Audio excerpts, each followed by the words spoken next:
할렐루야. 감사합니다. 새해 첫 주일 감사주일입니다. 자리가 많이 비었지만 하나님께 특별히 또 택한 백성들 부르신 줄로 믿습니다. 오늘도 억지로 온 것이 아니라 하나님께서 우리를 부르신 줄로 믿습니다. 사모한 모든 심령들 가운데 하나님께서 커다란 은혜를 베풀어 줄 줄로 믿습니다.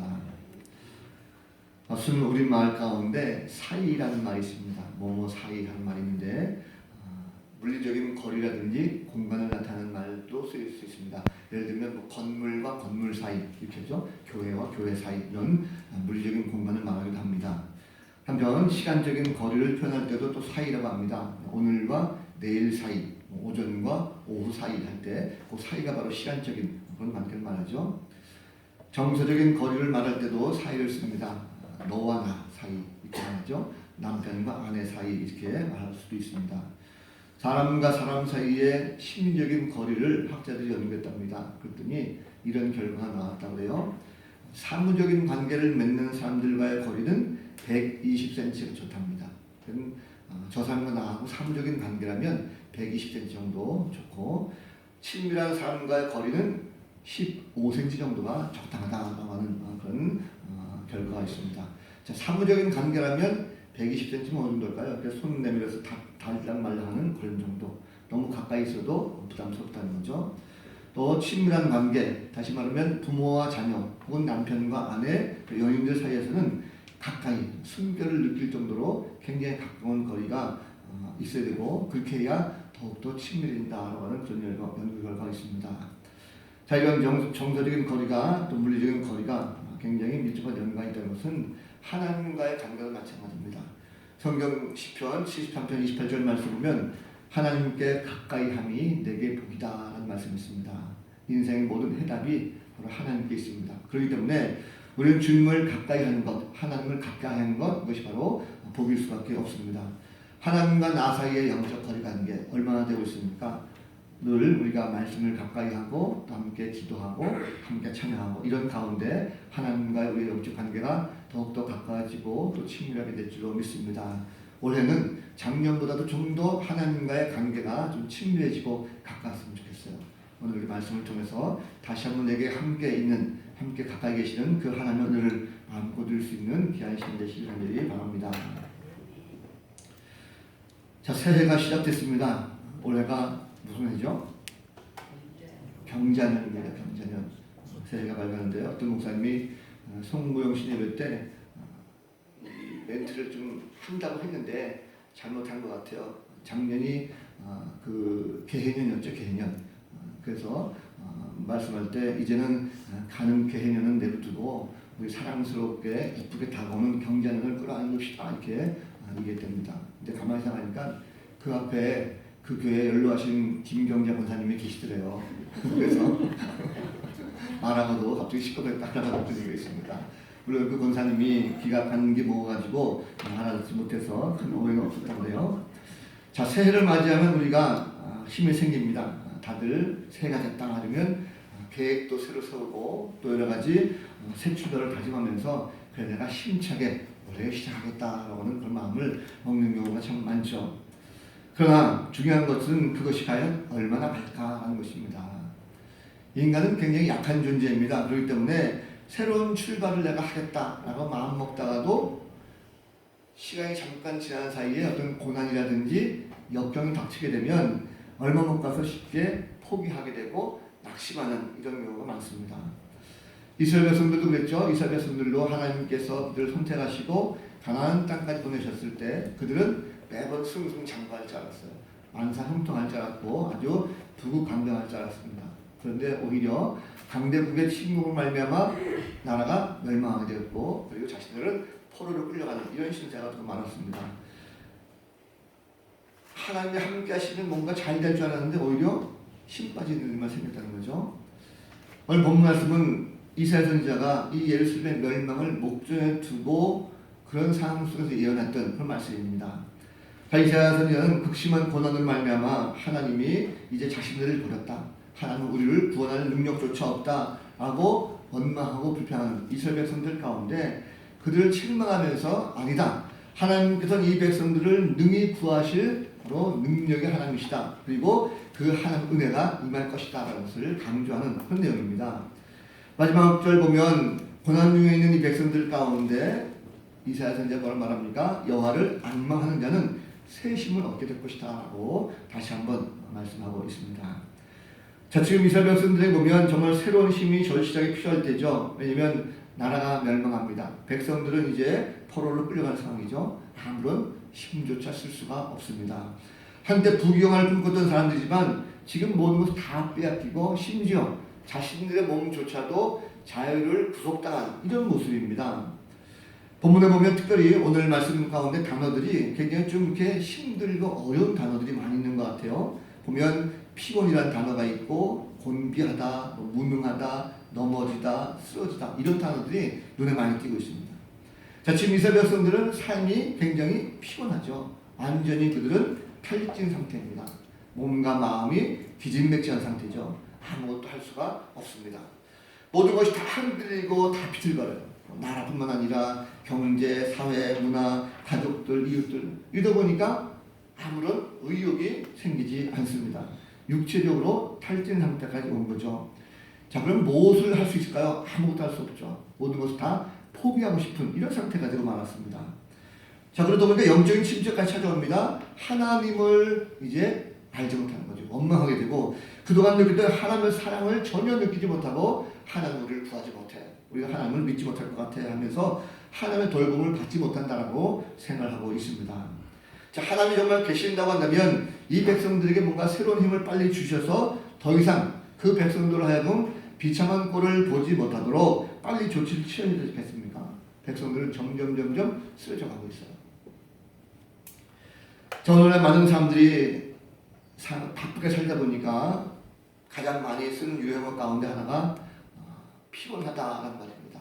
오늘도 아침에 일어나서 아마 이 단어를 한 번 정도는 다 쓰셨을 거예요. 교회 가자 이러면 오늘 피곤한데 좀 쉴까? 가지 마. 이런 경우가 있을 것입니다. 왜 사람들이 피곤하다 그럴까요? 여기 인생 살면서 보면 내 자신이 감당할 수 없는 어떤 무거운 짐 이것이 나에게 들려있게 된다면 난 참 피곤하다 이렇게 말합니다. 삶의 무게를 이기지 못한 사람 무기력하고 무너질 수밖에 없는 거죠. 자, 새해가 밝았다고 해서 모두가 다 나는 새해니까 힘이 있어 이렇게 말하는 것은 아닙니다. 왜냐하면 지친 사람들에게 새로운 한 해가 시작됐다는 것은 단순히 그냥 이 힘든 세상의 연장선이지 결코 밝게 희망적이지 못하는 것입니다. 이전보다 더 잘할 수 있을까? 자신이 없죠. 작년 때도 내가 이렇게 헤맸는데 올해 내가 잘할 수 있을까라는 자신감이 없습니다. 그래서 새로운 한 해가 시작된다는 것은 그저 피곤의 연속이고 연장일 수밖에 없습니다. 오늘을 내가 힘차게 사는 사람, 그런 사람은 내일을 힘차게 살고 기대감을 가질 수 있습니다. 그런데 어제도 내가 힘들게 살았고 피곤해 쩔었는데 오늘 새롭게 내가 새해를 맞이한다고 해서 새롭게 변해야 된다? 그것은 사실 있을 수 없는 일이죠. 오늘 피곤하고 지쳐있는 사람들에게 내일이라는 것은 더욱더 절망적이다라고 할 수 있겠습니다. 신앙도 마찬가지죠. 우리가 지난 1년 동안 우리의 신앙의 모습을 한번 좀 점검해 보시기 바랍니다. 우리의 신앙생활 어떻습니까? 지난 1년 동안 교회가 정말 많이 부흥했습니까? 교회가 1년 사이에 막 부흥해가지고 성전이 꽉 차고 성도들이 막 바글바글하고 그럼 신나죠. 근데 우리 그러지 못했습니다. 우리가 올해 큰 기대를 가지고 새롭게 출발한다는 것, 작년에 만약에 연말에 그런 분위기 다 돼가지고요, 뭐 2부, 3부 드리고 막 아이부터 어른까지 막 꽉 찼다면 어떤 마음일까요? 새해는 참 그래 우리가 재정적인 것, 인원적인 것, 양적 질적으로 더 크게 나가자 뭐 이런 기대감을 가지고 막 출발했을 텐데 사실 그러지 못하지 않습니까? 개인적으로 뭐 수동자가입니다. 우리 신앙도 마찬가지죠. 신앙도 개별적으로 볼 때 내 믿음이 지난 1년 동안 정말 쑥쑥쑥쑥 잘 자라고 말씀을 듣고 기도를 하고 그 모든 영적인 생활에 내가 충실해가지고 뭔가 충만했다면 우리 가망이 아니죠. 예배에 참석하는 것이 정말 즐거워가지고 매 시간마다 말씀이 꿀같고 신난다면 야 내가 새해 올해 2026년은 더욱더 내가 열심히 말씀을 보고 예배 더 참석하고 더 봉사하고 더 헌신해야지만 이런 새 힘을 가질 수 있는 그 모습이 있지 않겠습니까? 그런데 사실 우리는 그렇지 못하는 것입니다. 왜 그럴까요? 현상을 본다고 한다면 새롭게 해보자고 해도 크게 달라질 것이 없어 보이죠. 뭐 작년이나 올해나 뭐 크게 달라진 거 없이 그 인원이 그 인원이고, 그리고 목사님이 새해니까 당연히 새해 현수막 붙이고 표도 다르게 하고, 그러니까 새롭게 새로운 마음으로 출발하자 이런 정도지 뭐 그거 얼마나 가겠어 하고 쉽게 마음을 포기하는 이런 경우가 많다는 것입니다. 그것이 우리 가운데 왜 그럴까요? 영적으로 혹은 육적으로 피곤함이 물려있기 때문에 그렇다는 것입니다. 자, 영적으로 육적으로 힘을 잃고 피곤한 이유가 뭘까요? 우리가 이것을 보면 억지로 떠밀려서 하기 때문에 그렇다는 것입니다. 삶의 주도성을 잃어버렸기 때문에 거죠. 어떤 것이든지 간에 내가 스스로 해보고 싶은데 다 힘이 떨어졌어요. 힘이 없다 보니까 할 수 있는 상황이 못 됩니다. 어쩔 수 없이 하다 보니까 재미가 없는 거죠. 교회 나오는 것도 봉사하는 것도 집에서 일하는 것도 마찬가지죠. 내가 하고 싶어서 즐거운 마음을 가지고 막 하면 신나고 재밌는데 힘이 나는데 억지로 엄마가 시켜서 하고 남편이 시켜서 하고 하면 재미가 없죠. 힘이 빠집니다. 그러다 보면 모든 것이 하려고 해도 나중에는 힘이 없어요. 모든 것이 다 내 마음대로 되지 않습니다. 쉬고 싶어도 쉴 수가 없어요. 자유가 없기 때문에 그렇습니다. 평안도 없고 기쁨이 없습니다. 왜 그럴까요? 문제는 힘이 빠졌기 때문에 그렇습니다. 힘을 잃어버렸기 때문에 결국 힘을 잃어버리게 되면 침체가 다가오게 되고, 침체를 경험해야 된다고 하면 우울증도 경험하게 됩니다. 우울증도 일종의 침체의 한 종류입니다. 침체에 덫에 걸리게 되면 영혼이라는 것이 어두운 밤을 헤매게 되어 있고 고통스러워합니다. 낙심과 절망, 좌절을 경험하게 되는 거죠. 결국 하나님의 공급하시는 그 힘을 우리가 얻지 못하게 된다면 영적인 침체와 늪을 빠질 수밖에 없다는 것입니다. 이스라엘 백성은 지금 그렇습니다. 이들의 문제가 무엇입니까? 이들은 지금 영적으로 침체되어 있는 그런 상황입니다. 하나님의 징계를 받고 있는 거죠. 나라가 망하고 포로로 끌려가면서 이제는 아무런 힘도 없습니다. 우리는 아무런 능력도 없습니다. 완전히 침체되어 있습니다. 이제는 도저히 살 가망성이 없습니다. 자, 그런데 하나님께서 그 상황 속에서도 마지막 말씀, 새 힘을 주겠다 말씀하셨습니다. 새 힘을 주겠다 말씀하시는 것. 그런데 말씀을 가만히 보면 그 새 힘을 주겠다는 말씀하시는 것 가운데 전제 조건이 있습니다. 무엇입니까? 여호와를 앙망하라 하는 것입니다. 여호와를 앙망하라. 앙망한다는 것이 무엇입니까? 앙망한다는 것은 위를 쳐다보면서 큰 소망을 품는 것입니다. 그냥 자그마한 소망을 품는 것이 아니라 하늘을 바라보면서 아주 커다란 대망을 품는 것이죠.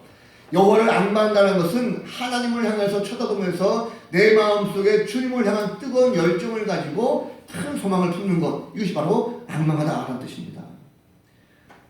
성도들 마찬가지로 지금 내 삶이 어둡고 인생의 혼란 가운데 있다 할지라도 우리에게 광명한 아침을 주시는 바로 여호와 하나님, 그 하나님을 쳐다보면서 믿고 기다리고 마음속에 소망을 품는다고 한다면 하나님께서 우리 가운데 새 힘을 주신다라고 약속하고 있습니다.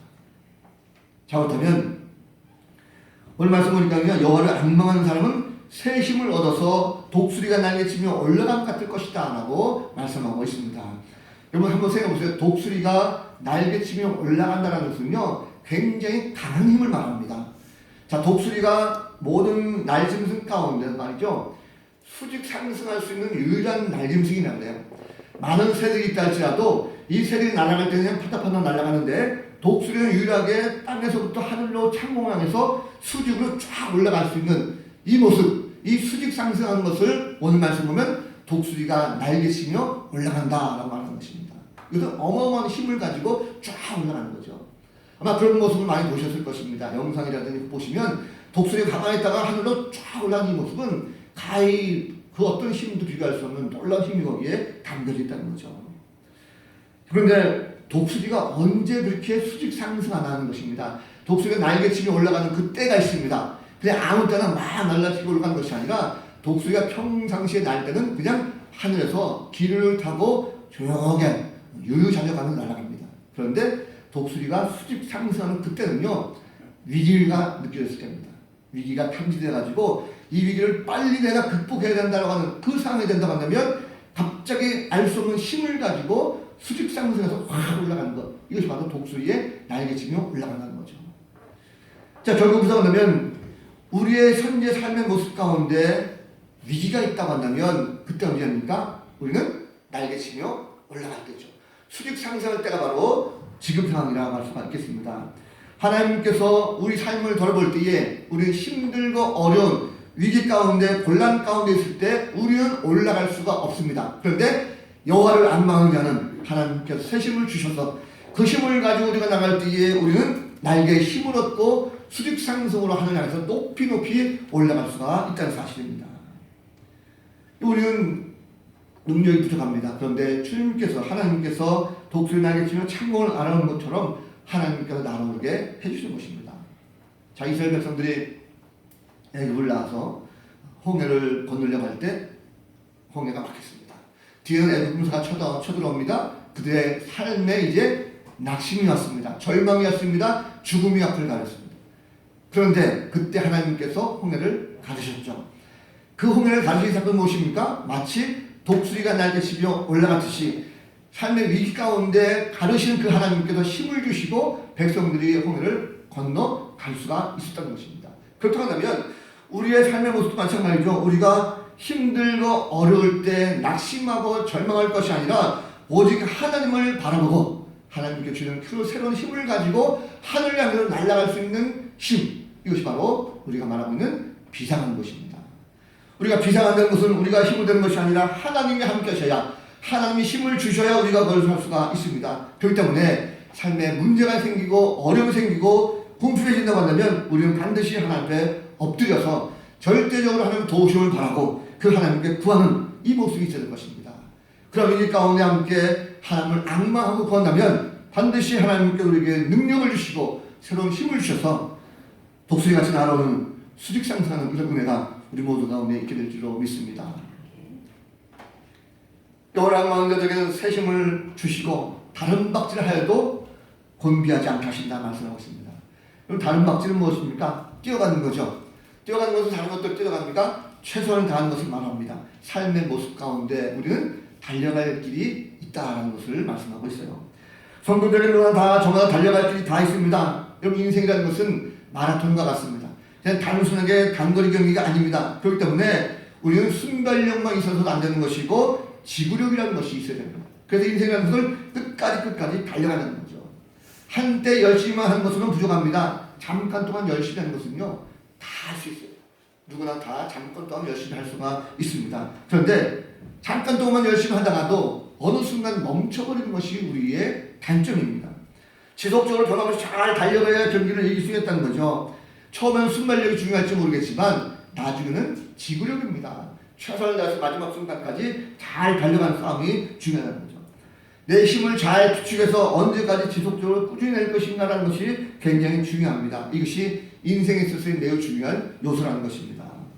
한 해의 시작부터 끝까지 우리가 동일하게 잘 달려가는 모습 굉장히 중요하고 그런 삶을 살아가는 것이 멋진 인생을 살아가는 것입니다. 기준과 목표를 정확하게 세우고 꾸준히 달려간다면 우리의 인생이라는 것이 엄청난 힘을 발휘할 수 있는 인생이 된다는 것입니다. 그리고 그런 생활이 유지된다고 한다면 인생이 날아오게 되었습니다. 그런데 많은 사람들이 그렇게 꾸준히 달려가지 못한다는 거죠.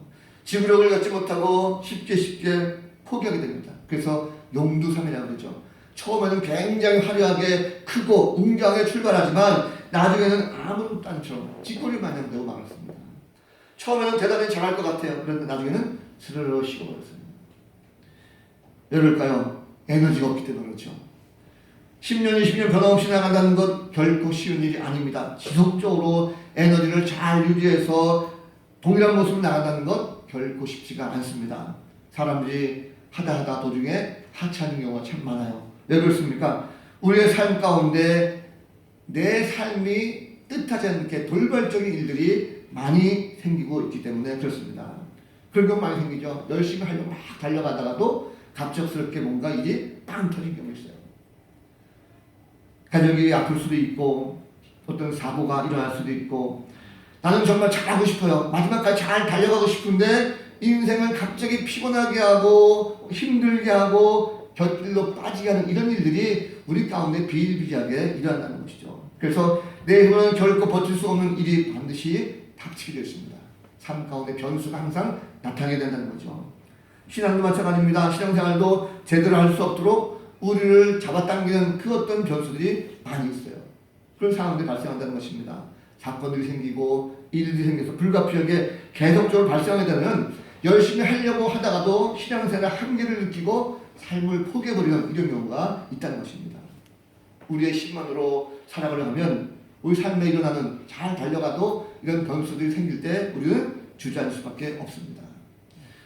내 힘만으로 버티기는 너무나도 어려운 상황들이 우리 삶 가운데 수없이 발생합니다. 그러다 보니까 하나님께서 뭐라고 말씀하십니까? 다른 박질하여도 곤비하지 아니하겠고라고 말씀한 것은 우리에게 새로운 힘을 주겠다고 말씀하신 그 하나님의 힘을 붙들고 나가야지만 다른 박질하여도 우리가 곤비하지 않겠다, 피곤하지 않겠다라고 말씀한 것입니다.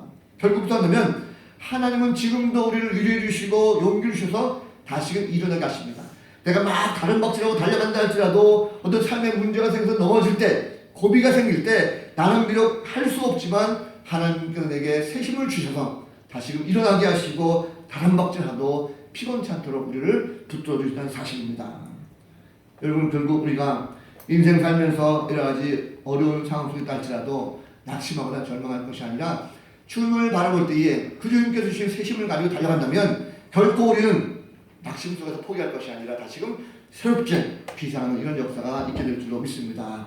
여호와를 앙망하십시오. 하나님께서 새 힘으로 지치지 않게 반드시 붙들어 주실 줄로 믿습니다. 또 한 가지는요, 여호와를 앙망하게 될 때 새 힘을 얻게 되면 걸어가도 피곤치 않다라는 말씀하고 있습니다. 걸어간다는 것은 무엇입니까? 걸어간다는 것은 일상적인 생활이죠. 평상시에 우리 많이 걷지 않습니까? 다른 박질하는 건 급할 때 달려가지만 걸어가는 건 평상시에 우리가 걸어가는 걸 수가 있습니다. 자, 그런데 걸어가는 것이 쉽습니까? 일상적인 삶이라는 것이 어찌 보면 쉬운 것처럼 보이지만 일상적인 삶 자체도 그렇게 쉽지가 않습니다. 계속적으로 반복이 되다 보면 일상생활 자체도 나에게 버거울 수가 있어요. 어떤 경우가 있습니까? 우리는 보면 매번 반복되는 일이다 보면 그것이 마음속에 감동이 없고 재미가 없는 경우가 있어요. 아이를 키우는 부모들 아시죠? 아이를 키울 때 처음에는 재밌죠. 신나고. 그러나 시간이 가면 갈수록 그것이 나에게 힘듭니다. 아이가 둘, 셋이 되면 버겁습니다. 더더구나 사내 아이 3명이면 힘들죠. 직장생활 마찬가지입니다. 직장생활도 처음 회사 들어갈 때는 기뻐요. 즐겁고 신납니다. 그러나 회사 생활이 계속적으로 반복이 되다 보면 결국 그것이 나에게 힘이 되고 무겁다는 것입니다. 일상생활 자체가 우리 가운데 또다시 감당할 수 없는 버거운 힘이 될 수가 있다는 것입니다. 승진하고 중요하게 된다 할지라도 그것이 편합니까? 그렇지 않죠. 사람들 만나고 교육하고 하는 것이 결코 쉽지 않습니다. 우리의 전반적인 모든 일상생활의 무게가 그렇게 만만치 않다는 것입니다. 매일매일 내 삶 가운데 밀려오는 자그마한 일상적인 문제랄지라도 이것이 결코 쉬운 것이 아니라 매일매일 힘들다는 거죠. 어려운 일입니다. 그렇기 때문에 일상에서 승리한다는 것이 결코 쉽지가 않습니다. 일상에서 승리하면 모든 일을 다 승리하게 되어 있어요. 그런데 일상을 살아가고 매 순간 찾아오는 그 압박을 이겨내는 것 결코 쉽지 않습니다. 이것도 역시 힘이 있어야 가능합니다. 그런데 우리의 힘으로는 갈 수가 없습니다. 아무리 기적이 일어나도 일상생활 삶 속에서 피곤치 않고 즐겁게 할 수 있다? 이것은 우리 인간의 힘으로는 도저히 안 되는 것입니다. 마찬가지로 일상 속에서 힘들고 구조되어 있다 할지라도 그것을 기쁨으로 감당할 수 있는 에너지, 그 힘이 나에게 계속적으로 공급되어져야 되는 것인데 그 공급되어야 되는 힘이 바로 하나님께로부터 주시는 새로운 힘만이 우리 가운데 가능하다라고 할 수가 있겠습니다. 우리는 신앙생활도 마찬가지죠. 교회 생활하면서 매일 반복되는 어떤 예배라든지 삶의 봉사라든지 이런 것들도 계속적으로 반복되다 보면 재미가 없고 의미가 없고 힘이 없어요. 그러나 하나님께 주시는 새 힘을 가져 나갈 때 일상적인 모든 것에서도 함께 피곤을 이길 수 있는 능력이 될 줄로 믿습니다. 얼마에서 보니까 하나님은요, 사랑하는 자들에게 새 힘을 주기를 원하십니다. 그렇기 때문에 현실 가운데 어려움이 있다 할지라도 낙심하지 말고 힘있게 하나님을 바라보기를 원하십니다. 하나님은 영원하신 분이죠. 오늘 말씀 보니까 하나님은 어떤 분이십니까? 세상을 창조하시고 다스리시는 분이십니다. 그분은 절대적으로 피곤하지 않으십니다. 지치지 않으신 분이십니다. 사랑하는 자들에게 능력을 주시고 새 힘을 주신 분이십니다. 그렇기 때문에 그 하나님께 내게 새 힘을 주실 때 나는 과감하게 하늘을 향해서 높이 비상할 수 있는 존재가 된다는 사실입니다. 예수님께서 이 땅에 오셔서 많은 사람들이 어둠 속에 칼매고 있을 때에 7위 인간으로 오셔서 우리를 하여금 하나님을 바라볼 수 있는 마음을 주셨습니다. 그래서 죄범한 인간들을 감히 하나님을 우러러보지 못했습니다. 그런데 주님이 친히 십자가에 달려 죽으시고 죄를 대속하셨기 때문에 우리는 좀 더 가까이 하나님께 나아갈 수가 있게 되었습니다. 예수를 말미암아 우리의 지쳤던 모든 몸과 마음이 다시금 평안을 얻고 새힘을 얻게 되었습니다. 살다 보면, 인생 속에 살다 보면 삶 속의 자취에 지치게 되었습니다. 피곤이 몰려오게 되어 있습니다. 결국 인생을 포기하는 경우가 많죠. 세상 사람들은 이것을 해결하지 못하기 때문에 새로운 힘을 받지 못하고 결국은 모든 것을 포기하고 자포자기하는 경우가 참 많습니다. 신앙생활도 마찬가지입니다. 우리가 오랜 생활 믿었다 할지라도요, 계속적으로 변화가 없고 계속적으로 그 자리에 있다 보면 낙심하고 침체할 수가 있습니다. 자, 그런데 여호와를 앙망하는 자, 하나님을 바라보고 소망을 품는 자들에게는 하나님께서 새 힘을 주신다라고 말씀하고 있습니다. 힘의 근원 되신 하나님, 그 하나님이 우리가 하나님을 바라볼 때에 새로운 힘을 주신다는 것을 믿으시기 바랍니다. 여호와를 앙망하는 자들은요, 독수리가 날개치며 수직 상승하듯이 강한 힘을 갖게 되어 있습니다. 세상적인 것에 희망을 두면 결코 새 힘을 얻지 못합니다. 그러나 하나님께만 오직 소망을 두고 나간다면 하나님께서 주신 영적 에너지가 풍성하게 임하게 될 줄로 믿습니다. 하늘을 바라보는 성도들은요, 천국을 앙망하게 되어 있습니다. 그렇기 때문에 예수 그리스도를 바라보는 모든 성도들은요, 이제 새 힘을 주시는 그 하나님, 그리스도를 통해서 우리는 주님을 앙망하는 성도가 되게 되어 있습니다. 우리가 예수님을 앙망하게 될 때에 지쳐도 우리의 마음들이 다시금 새로워집니다. 하나님께서는요, 예수님을 우리 가운데 보내셔서 우리를 모든 것 다 구속하시고 지금 하늘 보좌 높은 하늘에 계시고 모든 만물들이 그의 발 아래 머리를 조아리고 있습니다. 우리는 이제 주님을 앙망하는 성도가 될 줄로 믿습니다. 유다 백성들은 비록 눈앞의 현실이 암울합니다. 절망적이었어요. 나라가 망합니다. 더 이상 낙심 가운데 절망까지 있을 수밖에 없어요. 그러나 이들에게 새로운 소망이 생겼어요. 하나님을 바라보게 될 때에 이제는 이것이 멸망하는 것이 아니라 또다시 새로운 소망을 하나님께 주시기 때문에 더 이상 힘들지 않고 지치지 않습니다. 새로운 힘을 가지고 다시 한번 용기를 가지고 도전합니다. 이제는 새롭게 회복시키실 그 하나님의 은혜 가운데 힘있게 앞으로 나아갈 수가 있게 됐다는 것입니다. 그렇습니다. 여러분, 여호와를 앙망하게 될 때에 삶의 새로운 에너지가 생깁니다. 활력이 넘치는 거죠. 이것은 전반적으로 보면 내가 하는 것이 아니라 하나님께서 내게 주신 새 힘을 가지고 달려갈 수가 있다는 것입니다. 우리가 새 힘을 가지고 달려갈 때에 피곤치 않습니다. 지치지 않습니다. 탈진하지 않습니다. 오늘 우리들도 여호와를 앙망하는 마음을 가지고 다시 한번 새롭게 비상하는 성도가 되어지기를 소원합니다. 하나님을 바라보는 모든 성도들의 삶은 결코 절망적이지 않습니다. 지금 내가 힘들고 어려운 모습이라 할지라도 지금이야말로 내가 못하면 수직 상승할 수 있는 그런 기회다라는 것을 가지고 다시 한번 우리가 비상할 수 있는 귀한 과정이다라는 것을 믿으시기 바랍니다. 이제 새로운 힘을 가지고 비상하면 작년보다도 올해가 더 큰 꿈을 이루는 그런 기회가 될 줄로 믿습니다. 여러분, 제 말이 아니라 하나님께서 반드시 우리를 비상하게 해주십니다. 우리는 그분께 맡기고 믿음으로 달려가면 됩니다. 반드시 비상하게 주실 것을 믿고 앞으로 달려간다면 올해 결코 우리는 낙심할 수가 없습니다. 결코 피곤하거나 지쳐서 안 되는 거죠. 믿음을 가지고 확실히 하나님 믿고 나갈 수 있는 성도가 되었으면 좋겠습니다. 이야기 하나 하고 마칠 거 합니다. 치유 상담학자로 알려진 한신대 정태기 교수님 아마 아실 것입니다. 지금 은퇴하시고 지금 상담대학원 만들고 계시는데 이분이 쓴 책 가운데 내면세계 치유라는 책이 있는데 그 안에 나타난 하나 재미있는 얘기가 있습니다. 제목이 뭐냐면 사냥개 2마리가 호랑이를 잡았다라는 내용이에요. 자, 이 정태기 목사님이 미국에서 계실 때 한 성도가 초청을 해가지고 그 집에 갔답니다. 이 집사님이 사냥을 잘하는 그런 집사님이시에요.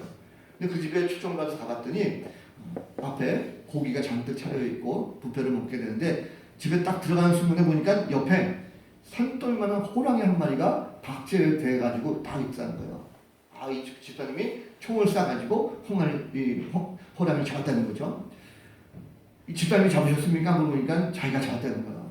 어떻게 잡았습니까? 물어보니까 자기의 집에 키우고 있는 사냥개 2마리를 가지고 사냥을 나갔답니다.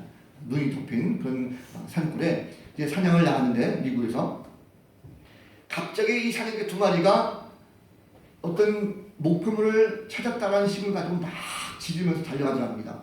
이 집사님이 이제 잡았다 생각해서 막 달려갔다는 거죠. 그런데 가보니까 깜짝 놀라고 말았어요. 뭐냐면 자기들이 사냥개 2마리가 막 짖고 있는데 나무 위에 호랑이 1마리가 올라가 있더라는 거예요. 이 집사님 깜짝 놀라갑니다. 아니 어떻게 호랑이가 개에게 쫓겨가지고 나무 위에 올라갈 수 있을까? 호랑이는 맹수 아니겠습니까? 그리고 포유류 동물 가운데 최상위 계층의 종자입니다. 그런데 이 사냥개 2마리에 쫓겨가지고 나무에 올라갔으니 이게 말도 안 된다는 거죠. 아주 쉽게 총을 쏴가지고 호랑이를 잡았어요. 자, 어떻게 이런 일이 벌어질 수 있을까라는 것을 말하는데 이 정태기 목사님 하신 말씀이 그겁니다. 집사님 말씀이 뭐냐면 사냥개가 어떻게 이 맹수인 호랑이를 막 몰고 갈 수 있었을까라는 것인데 이유는 하나였어요. 뭐냐면 사냥개들은 지금까지 자기들이 쭉 보아온 것이 뭐냐면 어떤 짐승을 보든지 간에 그 짐승을 보고 자기들이 막 짖어서 쫓기만 하면 반드시 우리 주인이 뒤에 온다는 거죠. 어떤 무서운 사나운 짐승이라 할지라도 우리가 쫓아가기만 하면 반드시 주인이 찾아와가지고 알 수 없는 커다란 무기를 가지고 빵 하면 그 어떤 짐승도 다 죽더라. 이것이 개들 사이에, 사냥개들 사이에 이미 각인됐다는 거예요. 다시 말하면 주인에 대한 확실한 믿음이 있었다는 거죠. 어떤 경우라도 우리 주인은 무서운 무기가 있기 때문에 당할 동물이 없어. 우리는 그저 주인만 믿고 달려가면 돼. 그럼 반드시 잡을 수 있어. 이 마음을 가지고 강아지들이 호랑이를 보고도 무서워하지 않고 몰았다는 것입니다. 반면에 호랑이는 평상시에 아무것도 아닌 것들이 자기를 하면서 막 달려들니까 깜짝 놀라가지고 도망친다는 것이 나무 위로 올라갔다는 거예요. 결국 시키는 수가 있었다는 거죠. 그 말씀하시면서 정태기 목사님이 그런 걸 썼습니다. 오늘날 성도들이 과연 믿음이 이 사냥견만큼 개만한 믿음이 있느냐라는 거예요. 이거 하나님을 믿는다고 한다면 그 하나님이 살아계신다고 한다면 적어도 우리가 어떤 고난과 어려움과 절망 속에 있다 할지라도 나의 뒤에서 도우실 하나님, 그 어떤 환경 속에 있다 할지라도 나를 반드시 이기게 하신 하나님, 그 하나님이 나를 함께 한다라는 것을 안다면 우리의 믿음은 결코 후퇴할 수가 없습니다. 낙심할 수가 없고 정체될 수가 없고 침체될 수 없다는 거죠. 우리는 새로운 힘을 얻기 위해서라도 주님을 바라볼 수 있는 성도가 되어야 될 줄로 믿습니다. 그렇다면 하나님께 반드시 우리에게 힘을 주시고 구할 수 있는 능력도 주실 줄로 믿습니다. 한 해가 시작됐습니다. 이제 우리 함께 비상이 일어납니다. 그래서 낙심하지 말고 절망하지 말고 올해에 부어주실 그 하나님 누르신 능력을 다시 한번 깊이 생각하면서 높이 수직상승할 수 있는 복된 성도들 다 되셔서 한 해 동안 믿음 가운데 큰 승리하는 기회를 다 되시기를 우리 구 예수 그리스도 이름으로 간절히 축원을 드립니다. 기도하겠습니다. 걸어가신 하나님,